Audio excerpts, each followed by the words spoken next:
سرکاری ڈیوٹی سے جہاں انسان نے اپنے رزق کو حلال کرنا ہے اور غفلت کے ساتھ حرام کرنا ہے، تو وہاں پہ وہ جو ہے اگر غفلت اور کوتاہی کرتا ہے تو یہ درست نہیں۔ اگر سربراہ ادارہ یہ کہتا ہے کہ تم فوراً پڑھ کر آ جاؤ تو اسے آ جانا چاہیے اپنے دفتر۔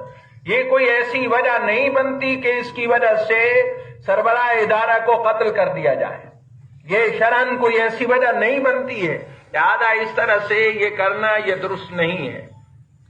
دوسری بات یہ ہے کہ سب سے پہلے یہ کہا گیا کہ وہ ایک قادیانی تھا، یہ کہا گیا کہ وہ ایک قادیانی تھا۔ میں یہ گواہی دیتا ہوں کہ میری اپنی مسجد میں ادھر کئی مرتبہ اس نے نماز جمعہ ادا کی ہے۔ کل بھی میرے بہت سارے نمازیوں نے کہا کہ جب اس کی اپائنٹمنٹ یہاں پہ تھی تو اس وقت وہ جمعہ اس مسجد میں پڑھتا تھا۔ آپ میں سے بھی بہت سارے لوگ اس کے گواہ ہوں گے۔ اور اسی طرح قائد آباد میں اب وہ تھا تو وہاں پہ جس مسجد میں نماز پڑھا کرتا تھا وہاں کے مولانا صاحب نے بھی کہا ہے کہ وہ نماز جمعہ یہاں پہ ادا کیا کرتا تھا۔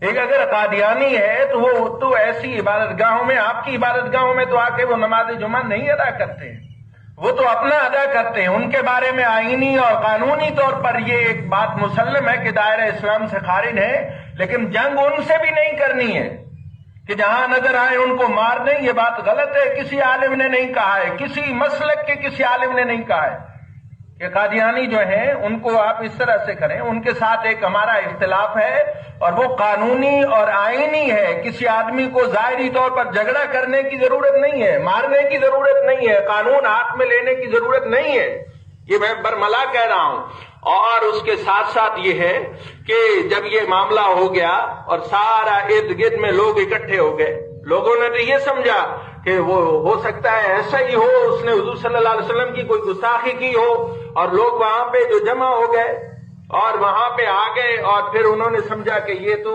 جس طرح غازی علم الدین شہید نے کوئی کام کیا تھا ایسا کام ہوا ہے، لوگوں نے ہاتھ چومنے شروع کر دیے اور نعرے بازی اور یہ ہوا۔